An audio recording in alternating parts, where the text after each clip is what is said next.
ይሄ ቀን እጅግ በጣም ከባድ ነው። በእንባ ብቻ የሚገለጥ አባቶቻችን በሕይወት የገለጡት ቀን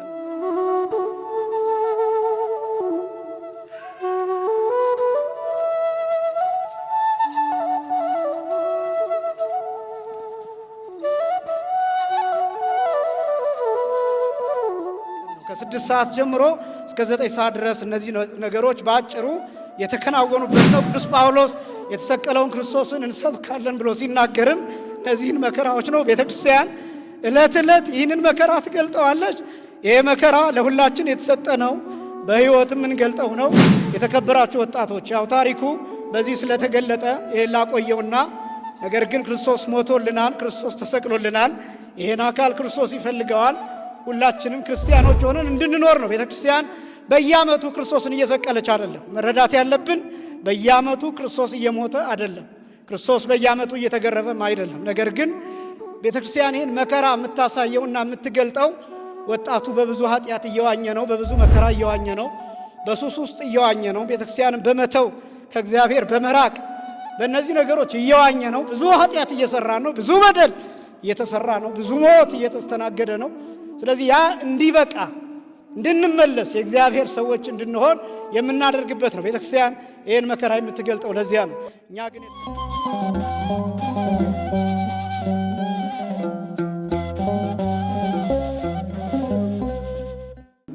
ወንህነሰ ንሰብክ ክርስቶስሃ ዘተሰቅለ፣ እኛ ግን የተሰቀለውን ክርስቶስን እንሰብካለን። የቅዱስ ጳውሎስ መልእክት አንደኛ ቆሮንቶስ ምዕራፍ 1 ቁጥር 23 ላይ የሚገኝ ቃል ነው። በዚህ መነሻነት ለውስን ደቂቃዎች በነገረ ስቅለቱ ዙሪያ ቆይታ እናደርጋለን።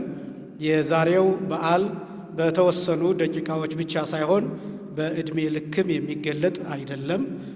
በብዙ ብቃትም ቢሆን በትልልቅ ቃላትም ቢሆን በተመረጡ ቃላት በተመረጡ መጽሐፎችም ቢሆን የሚገለጥ አይደለም። የዛሬው በዓል ሰሞኑን ስንመለከተው እንደነበር ነው። በአጠቃላይ ይቺ ቅድስት ቤተ ክርስቲያን ሰሙነ ሕማማት ብላ የመከራዎች ሳምንት፣ የመከራዎች ሰሞን፣ የመከራዎች ወቅት ብላ እነዚህን ሳምንታት እያሰበች ትገኛለች። በሁለት መልኩ የሚታሰብ ነው። አንደኛው 5500 ዘመን ከአዳም ጀምሮ ክርስቶስንና እመቤታችንን ሳይጨምር ሌላውን ሰው በአጠቃላይ የነበረበት መከራ የሚታሰብበት ነው። ሁለተኛው የጌታችን የመድኃኒታችን የኢየሱስ ክርስቶስ መከራ የሚታሰብበት ነው። የጌታችን የመድኃኒታችን የኢየሱስ ክርስቶስ መዋዕለ ሥጋዌው ወይም የሥጋው ወራት በአጠቃላይ በሦስት ዋና ዋና ክፍሎች ይከፈላል። አንደኛ ቅድመ መስቀል፣ ሁለተኛ ጊዜ መስቀል፣ ሶስተኛ ድህረ መስቀል ተብሎ ይከፈላል። ቅድመ መስቀል ማለት ከመስቀል በፊት ያለው፣ ጊዜ መስቀል ማለት በመስቀል ጊዜ፣ ድህረ መስቀል ማለት ከመስቀል ከወረደ በኋላ ያለውን ታሪክ የምናጠናበት ነው። የዛሬው ጊዜ መስቀል ወይም ደግሞ በመስቀል ጊዜ ያለው የሚታሰብበት ጊዜ ነው።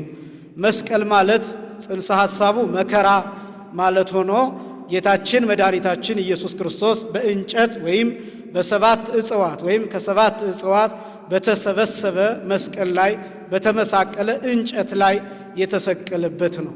እንደሚታወቀው ሐዋርያው ቅዱስ ጳውሎስም እንደገለጠው ገላትያ ምዕራፍ 3 ቁጥር 13 ላይ በእንጨት የተሰቀለ የተረገመ ነው ተብሎ ተጽፏል ይልና ቅዱስ ጳውሎስ ክርስቶስ እኛን ከእርግማን ይዋጀን ዘንድ ስለ ሁላችን እርግማን ሆነ ብሎ ይጽፋል።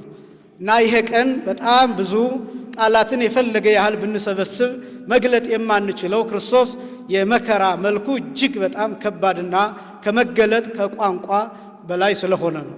ቅዱስ ጳውሎስ ስለ ሁላችን እርግማን ሆነ ብሎ የሚናገረው የእኛን እርግማን፣ የእኛን በደል፣ የእኛን ኃጢአት፣ የእኛን ነውር፣ የእኛን ማንነት የተሸከመበትና የእኛን የኃጢአት መልክ የገለጠበት በመሆኑ በዚያ ምክንያት ቅዱስ ጳውሎስ ስለ ሁላችን እርግማን ሆነ ብሎ ይገልጠዋል። ይሄ ዓርብ በአጠቃላይ የጌታችን የመድኃኒታችን የኢየሱስ ክርስቶስ መስቀል ወይም ነገረ መስቀል በ18 ሰዓታት የተከፈለ ነው። ከሐሙስ ማታ ወይም ከሐሙስ ምሽት 3 ሰዓት ጀምሮ እስከ ዓርብ ቀን 9 ሰዓት ድረስ ጠቅላላ 18ቱ ሰዓታት የመስቀል ሰዓታት ተብለው የሚታወቁ ናቸው። አንደኛው ከዕፀ መስቀሉ ጋር የተገናኘ ሲሆን ሁለተኛው ግን መከራ መቀበሉን ብቻ የሚመለከት ነው። የሌሊቱ 9 ሰዓት ነው፣ የቀኑ 9 ሰዓት ነው። ከማታ ከሐሙስ ምሽት 3 ሰዓት ጀምሮ እስከ አርብ ጠዋት እስከ 12 ሰዓት ድረስ ያለው 9 ሰዓት ይሆናል። ከ1 ሰዓት ጀምሮ እስከ ቀኑ 9 ሰዓት ድረስ ያለው 9 ይሆናል። ሁለቱ አንድ ላይ 18 ሰዓታት ይሆናሉ። እኩል መሆናቸው የሌሊቱ የብሉይ ኪዳንን ዘመን የሚያሳይ ነው። የቀኑ ደግሞ የሐዲስ ኪዳንን ዘመን የሚያሳይ ነው። ሐዋርያው ቅዱስ ጳውሎስ በሮሜ መልእክቱ ኦሪትን ሌሊት ብሎ ወንጌልን ቀን ብሎ ይገልጣል። ወናሁ ሐለፈት ሌሊት ወመጽአት መዓልት፣ እነሆ ሌሊት ኦሪት አልፋለች፣ ብርሃን ወንጌል፣ ቀን ወንጌል፣ መዓልት ወንጌል መጥታለች ብሎ ቀኒቱን በወንጌል መስሎ ይናገራል። እና ሌሊቱ የኦሪት ምሳሌ፣ የብሉይ ኪዳን ሰዎች ምሳሌ፣ ቀኑ ደግሞ የሐዲስ ኪዳንና የሐዲስ ኪዳን ሰዎች ምሳሌ ነው። ሁለቱ እኩል መሆናቸው ደግሞ ጌታችን መድኃኒታችን ኢየሱስ ክርስቶስ ለብሉይ ኪዳንም ለሐዲስ ኪዳንም ሰዎች ለሁሉም ሰው እኩል መሞቱን እኩል መሰቀሉን ማሳየት የሚችል ነው። የአርብ ሰዓታት በጠቅላላ ከአዳምና ከሔዋን ዘመን ጋራ፣ ከአዳምና ከሔዋን መፈጠር ጋራ፣ ከአዳምና ከሔዋን መውደቅና መነሳት ጋራ የተገናኘ ነው። 1 ሰዓት፣ 3 ሰዓት፣ 6 ሰዓት፣ 9 ሰዓት፣ 11 ሰዓት እንደሰማችሁት ምንባቡ የዛሬ ብቻ አይደለም። የሰኞም የማክሰኞም የረቡዕም የሐሙስም እንዲሁ ነበር። የዛሬው የ1 ሰዓት፣ የ3 ሰዓት፣ የ6 ሰዓት፣ የ9 ሰዓትና የ11 ሰዓት ምንባባትና የሚደርሰው ኪርያላይሶን የሚደርሰው ለካህይ የሚደርሰው አጠቃላይ ስርዓት ጌታችን መድኃኒታችን ኢየሱስ ክርስቶስ በእነዚህ ሰዓቶች ያደረገው ነገር ስላለ ነው። በመጀመሪያው ጠዋት በነግ ማለት ነው ወደ ሊቃነ ካህናቱና ወደ ሕዝቡ ሽማግሌዎች የቀረበበት፣ 3 ሰዓት ወደ ጲላጦስ የቀረበበትና ፍርድ የተሰጠበት፣ 6 ሰዓት የተሰቀለበት፣ 9 ሰዓት የሞተበትና 11 ሰዓት አካለ ሥጋው ወደ መቃብር የወረደበት ሰዓት ነው። እነዚህን ሰዓታት ጠብቀን ኪርያላይሶን እናደርሳለን። እነዚህ ሰዓታት እስከምን የተገኙ ናቸው ቢባል 1 ሰዓት አዳም የተፈጠረበት ነው፣ ነግ ማለት ነው። በሳምንቱ ሔዋን ከአዳም ተገኝታለች፣ 3 ሰዓት ማለት ነው። 6 ሰዓት አዳምና ሔዋን ዕፀ በለሱን የበሉበት የበለሱን ፍሬ ወደ አፋቸው ያስገቡበት ነው። 9 ሰዓት በሌላ ጊዜ በሳምንቱ ማለት ነው የተባረሩበት ነው ከገነት። 11 ሰዓት ግን ዕፀ በለስን በበሉበት ቀን እግዚአብሔር አይቴሃለሁ ከአዳም አዳም ሆይ ወዴት አለህ እያለ አዳምን ፍለጋ ኮቴ እያሰማ የተገለጠበት ነው። እነዚህ ሰዓታት በአጠቃላይ በዚች ቤተክርስቲያን በኪርያላይሶን የሚታሰብበትና ክርስቶስም ይህን ያደረገበት ምክንያት ይሄ ነው። ከማታ ሐሙስ ከምሽቱ 3 ሰዓት ጀምሮ ከጸሎቱ ጀምሮ የጌታችን የመድኃኒታችን የኢየሱስ ክርስቶስ ጭንቅና መከራ የሚጀምረው ከዚያ ጀምሮ ነው። ቅዱስ ሉቃስ በስፋት ይገልጠዋል። የሉቃስ ወንጌል ምዕራፍ 22 ከቁጥር 40 ጀምሮ ስንመለከት እየተመላለሰ አንድ ጸሎት ይጸልይ ነበር። እሱም ጸሎት አባ አይልፋ ለዛቲ ጽዋ እምኔ፣ አባት ወይ ይህች ጽዋ ከኔ አሳልፋት የሚል 3 ጊዜ እየተመላለሰ ይህንኑ ቃል እየተናገረ ይጸልይ እንደነበረ ቅዱስ ሉቃስ ገልጦታል። ሁኔታውን ሲገልጠው ይጸልይበት የነበረበትን ሁኔታ ሲገልጠው ወኮነ ሀፉ ከመነጸፍጻፈ ደም ዘይወርድ ዲበ ምድር ይላል። ወደ መሬት እንደሚወርድ ወዙ ላቡ እንደ ደም ነጠብጣም ነበር፣ መሬት ላይ ይፈስ ነበር።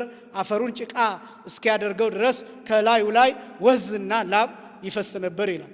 ይህንንም ቅዱስ ቄርሎስ ሲተረጉም ለምንድነው ይህንን ወዝ ይሄ ላብ ይፈስ የነበረው ቢባል አዳምን ብላ በሀፈ ገጽከ ከፊትህ በሚወጣ ወዝ ተንጠፍጥፎ ላብህ ፈሶ ብላ፣ ወጥተህ ወርደህ ጥረህ ግለህ እሾህ ወግቶ እንቅፋት መጥቶ ብላ ብሎ ረግሞት ነበርና ያንን መርገም ሊሸከምለት እንደመጣና እንደተሸከመለት ለማጠየቅ ነው ብሎ ቅዱስ ቄርሎስ ይተረጉማል። እንግዲህ ከዚያ ሁኔታ ጀምሮ እንዲያውም በማቴዎስ ወንጌል ምዕራፍ 26 ቁጥር 39 ጀምሮ ደግሞ ብንመለከት ተከዘት ይላል፣ ነፍሴ እስከ ለሞት ይላል፣ ነፍሴ እስከ ሞት ድረስ አዘነች ይላል፣ ተጨነቀች ይላል። እንግዲህ ትካዜውን ተመልከቱት፣ ሐዘኑን ተመልከቱት። የሚያስጨንቀው እስከ ሞት ድረስ ነው።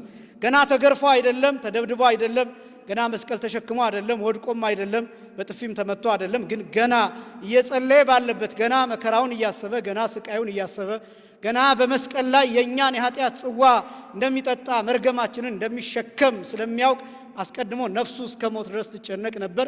እንግዲህ አስቀድሞ የመከራውን ጽናት የሚያሳየው ከዚህ ጊዜ ጀምሮ ነው። ከዚያ በኋላ በጌታችን በመድኃኒታችን በኢየሱስ ክርስቶስ መከራ በዙሪያው በኢየሩሳሌም ያሉ ከሮማውያን ወታደሮች ጀምረው በመከራው ያልተሳተፈ የለም። ክርስቶስን ያልመታ የለም። ክርስቶስን ያልሰደበ የለም። ክርስቶስ ላይ ምራቁን ያልተፋ የለም። በተሰቀለም ጊዜ በመስቀሉ ላይ እንዳለ ክርስቶስን ያልነቀፈ ያላሽሟጠጠ የለም። ፍጥረታት በአጠቃላይ እነዚህ ግዑዛን የምንላቸው ፍጥረታት በማክበር ለጌታችን ለመድኃኒታችን ለኢየሱስ ክርስቶስ ሰግደዋል። ፍጥረት ጸጥ ያለበት ጊዜ ነው ይሄ ቀን። አዳም የተፈጠረበት ነው መጀመሪያ ማለት ነው። እንደገና ሁለተኛ የተሰራበት ነው። አስቀድሞ ፍጥረት የተጠናቀቀበት ነው። እንደገና ይሄ ቀን ፍጥረት በሙሉ እንደ አዲስ የተሰራበትና የታደሰበት የተለወጠበት ነው። በተለይም ደግሞ አሁን ያለነው የስድስት ሰዓቱን አንበን ጨርሰን ስለሆነ እሱን ብቻ በጥቂቱ አሳይቼ ጨርሳለሁ። ከስድስት ሰዓት ጀምሮ ከቀኑ 6 ሰዓት ጀምሮ እስከ 9 ሰዓት ድረስ ያለው ጊዜ ጌታችን መድኃኒታችን ኢየሱስ ክርስቶስ መስቀል ላይ አስደናቂ ነገሮችን የሰራበት ሰዓት ነው። እጅግ በጣም ከቃላት በላይ አስቀድሜ እንደገለጥኩት ከቋንቋ በላይ ከመነገር በላይ ከመገለጥ በላይ መገለጥ ብቻ አይደለም ከአይምሮ በላይ ነው። በነገራችን ላይ የትኛውም ቅዱስ የትኛውም ሊቅ ቢበቃ ይህን ቀን በሙሉነት መግለጥ አይችልም። መግለጥ ብቻ አይደለም የክርስቶስን መከራ በሙሉነቱ መረዳት የሚችል ማንም የለም። መከራውን የሚያውቀው ራሱ ብቻ ነው፣ የተቀበለው ራሱ ብቻ ነው። በጣም ብዙ ነገሮችን አስተውላችሁ ከሆነ የኛ የየራሳችንን ነገሮች እንኳን መግለጥ የማንችላቸው አሉ። ቃላት ያጥረኛን እያልን ምስጋናም ቢሆን መከራም ቢሆን ሐዘንም ቢሆን ለመግለጥ የምንቸገርባቸው አሉ። የክርስቶስ መከራ ራሱ እንኳን መጥቶ ቢነግረን ላይገባን ሁሉ ይችላል። ራሱ ክርስቶስ መጥቶ ቢነግረን የሚያውቀው እሱ ጋር ብቻ የቀረ እሱ ብቻ የተሸከመው እሱ ጋር ብቻ የሆነ ስሜቱ እሱ ጋር ብቻ የቀረ ስቃዩ እሱ ጋር ብቻ የቀረ መከራው እሱ ጋር ብቻ የቀረ እሱ የተሸከመው እሱ የሚያውቀው እሱ የተረዳው እሱ በተግባር የገለጠውና የሆነው እሱ ጋር ብቻ የቀረ ያልተገለጠ በእመቤታችን ልብ ተወስኖ ያለ ከዚያ ቀጥሎ ደግሞ በጥቂት ቅዱሳን እንዲህ ሆኖ ያለ እኛ ግን መግለጥ የማንችለው መከራ በየአይነቱ በጣም ብዙ ነው። ጸዋትወ መከራ እንዲያውም ድርሳነ ማህየው በተወሰነ መልኩ ለመቁጠር ይሞክራል። እነዚህ መከራዎቹን ጥፊውን የብቻ ቡጢውን የብቻ ጅራፉን የብቻ እንዲያረገ እየቆጠረ ጠቅላላ ጌታ የተቀበለው መከራ 19125 ነው ይላል። ይሄ እንግዲህ የተቆጠረው ነው። ይሄ ዮሐንስ ወንጌላዊ የቆጠረው ቤርዜሊ ቤርዜዳ ሜልቴዲ መልቴዳ ተብለው የሚጠሩት ሴቶች ራቅ ብለው ይከተሉት የነበሩት ቅዱሳት አንስት እነ ሰሎሜ በትንሹ ያዩትና የተመለከቱት ነው። ስቃዩን ማንም ሊናገረው ማንም ሊቆጥረው አይችልም። የተቆጠረው ግን 19125 መከራ አይሁዳውያን አድርሰውበታል ይላል። ይሄ የሚቆጠረው ነው። የማይቆጠረው ደግሞ ክርስቶስ በመስቀል ላይ ሆኖ በእኛ በደል የደቀቀው መድቀቅ ደግሞ ይሄ የማይነገር ነው። ነቢዩ ኢሳይያስ በትንቢተ ኢሳይያስ ምዕራፍ 53 ከቁጥር 1 ጀምሮ ያው እንወደው ዘንድ ይላል ደምግባት የለውም ይላል ጠቁሯን ይላል። ጌታችን መድኃኒታችን ኢየሱስ ክርስቶስ የኛን በደል የኛን ነውር የኛን ኃጢአት በተሸከመ ጊዜ ጠቁሯል፣ መልኩ ጠፍቷል፣ እስከማይታወቅ ድረስ ተገርፏል፣ ደሙ ይፈሳል፣ መከራው አለ። ደግሞ ረቂቅ በሆነ መልኩ የኛ በደል እሱ ላይ አርፎባት ጫንቃውን እያደቀቀው ሽንጡን እያደቀቀው አካሉን ጨርቅ እያደረገው 3 ሰዓታት ቆይቷል። ቶሎ ያልሞተበት ምክንያት ይሄ ነው። እነዚህ 3 ሰዓታት ይሄን የሚሰራበት ሰዓት ነበር። ዓለምን እንደገና የሚሰራበት ምድር እንደገና የምትታደስበት። በዚያ ጊዜ የታከመው የሰው ልጅ ብቻ አይደለም፣ ፍጥረት በሙሉ ነው። 4ቱ ባህሪያት ነፋስ፣ እሳት፣ ውሃ፣ መሬት እነዚህ በሙሉ ምክንያቱም ምድር በአዳም የተነሳ ተረግማ ነበር። እንደምታውቁት ርግምተ ትኩን ምድር በእንቲአከ በአንተ የተነሳ ምድር መሬት የተረገመች ትሁን ተብላ ምድር ተረግማለች። ድንጋዩ ተረግመዋል፣ እጽዋት ተረግመዋል፣ ውሃው ተረግመዋል፣ ነፋስ ተረግመዋል። ጠቅላላ 4ቱ ባህሪያት በሙሉ ተረግመዋል። እንስሳት፣ አራዊት በሙሉ ተረግመዋል። ክርስቶስ በተሰቀለበት ጊዜ ይሄ ሁሉ ፍጥረት እንደገና እየታደሰ እንደ አዲስ ተቦክቶ እየተጋገረ የነበረበት ሰዓት ነው ያ ሰዓት። ስለዚህ ክርስቶስ መስቀል ላይ በበደላችን እየደቀቀ የቆየበት ሰዓት ነው ከ6 ሰዓት ጀምሮ።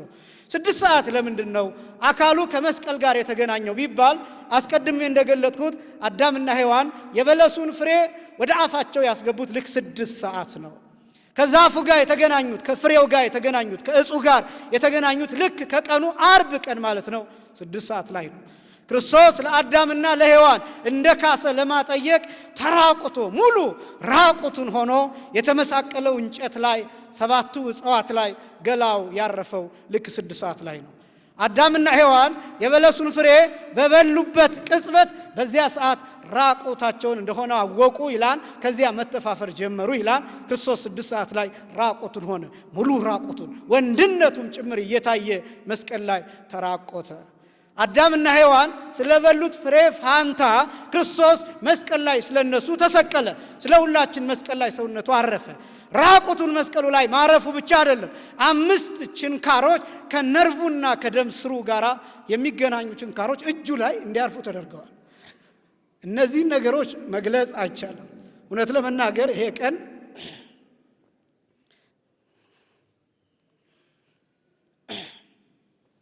ይሄ ቀን እጅግ በጣም ከባድ ነው። በእንባ ብቻ የሚገለጥ አባቶቻችን በሕይወት የገለጡት ቀን ነው። ከ6 ሰዓት ጀምሮ እስከ 9 ሰዓት ድረስ እነዚህ ነገሮች በአጭሩ የተከናወኑበት ነው። ቅዱስ ጳውሎስ የተሰቀለውን ክርስቶስን እንሰብካለን ብሎ ሲናገርም እነዚህን መከራዎች ነው። ቤተ ክርስቲያን ዕለት ዕለት ይህንን መከራ ትገልጠዋለች። ይሄ መከራ ለሁላችን የተሰጠ ነው፣ በሕይወትም እንገልጠው ነው። የተከበራችሁ ወጣቶች፣ ያው ታሪኩ በዚህ ስለተገለጠ ይሄን ላቆየውና ነገር ግን ክርስቶስ ሞቶልናል፣ ክርስቶስ ተሰቅሎልናል። ይሄን አካል ክርስቶስ ይፈልገዋል። ሁላችንም ክርስቲያኖች ሆነን እንድንኖር ነው። ቤተ ክርስቲያን በየዓመቱ ክርስቶስን እየሰቀለች አይደለም። መረዳት ያለብን በየዓመቱ ክርስቶስ እየሞተ አይደለም፣ ክርስቶስ በየዓመቱ እየተገረፈም አይደለም። ነገር ግን ቤተ ክርስቲያን ይህን መከራ የምታሳየውና የምትገልጠው ወጣቱ በብዙ ኃጢአት እየዋኘ ነው፣ በብዙ መከራ እየዋኘ ነው፣ በሱስ ውስጥ እየዋኘ ነው። ቤተ ክርስቲያንን በመተው ከእግዚአብሔር በመራቅ በእነዚህ ነገሮች እየዋኘ ነው። ብዙ ኃጢአት እየሰራ ነው፣ ብዙ በደል እየተሰራ ነው፣ ብዙ ሞት እየተስተናገደ ነው። ስለዚህ ያ እንዲበቃ እንድንመለስ የእግዚአብሔር ሰዎች እንድንሆን የምናደርግበት ነው። ቤተክርስቲያን ይህን መከራ የምትገልጠው ለዚያ ነው። እኛ ግን የተሰቀለውን ክርስቶስን እንሰብካለን። በግብረ ሕማማቱ ይሰበካል፣ በዜማው ይሰበካል። የአባቶቻችን አለባበስ ክርስቶስን ይሰብካል። እነዚህ የተሰቀሉት ነገሮች የምትመለከቷቸው ክርስቶስን ይሰብካል። ወንጌሉ ክርስቶስን ይሰብካል። ጽዋው፣ ጻሕሉ፣ ነዋያተ ቅዱሳቱ ክርስቶስን ይሰብካሉ። ይቀጥላል። ክርስቶስ የሚሰበከው በዚህች ቤተክርስቲያን ዛሬ ብቻ አይደለም። የትንሣኤ ክርስቶስ ነው የሚሰበከው። ማዕዶት፣ ከዛ ቶማስ፣ አልዓዛር እየተባለ አዳም፣ ሐሙስ እየተባለ ቤተክርስቲያን ቅዱሳት አንስት፣ ከዛ ዳግማይ ትንሣኤ ወይም አግቦተ ግብር እየተባለ ክርስቶስ ይሰበካል። ይችን ቤተክርስቲያን ወጣቶች ዛሬ የመጣችሁ ቤተክርስቲያኗን እንድታውቋትና ቤተክርስቲያኗን እንድትወዷት ከቤተክርስቲያኗ ጋር ተጣብቃችሁ እንድትኖሩ እንፈልጋለን። ዛሬ አድክመናችሁ ስግደት ብቻ ሰግዳችሁ ከቤተክርስቲያን እንድትለዩ ሳይሆን ሁልጊዜም ከቤተክርስቲያን ጋር እንድትኖሩ እንፈልጋለን። በሕይወታችን ክርስቶስን የተሰቀለውን ክርስቶስን እንድንሰብክ አምላካችን እግዚአብሔር ይርዳን። ከመከራው እንድንሳተፍ አምላካችን እግዚአብሔር የሱ ቅዱስ ፈቃድ ይሆንልን። ስግደታችንን ለመከራው ክብር አድርጎ ይቁጠርልን። ወስብሐት ለእግዚአብሔር።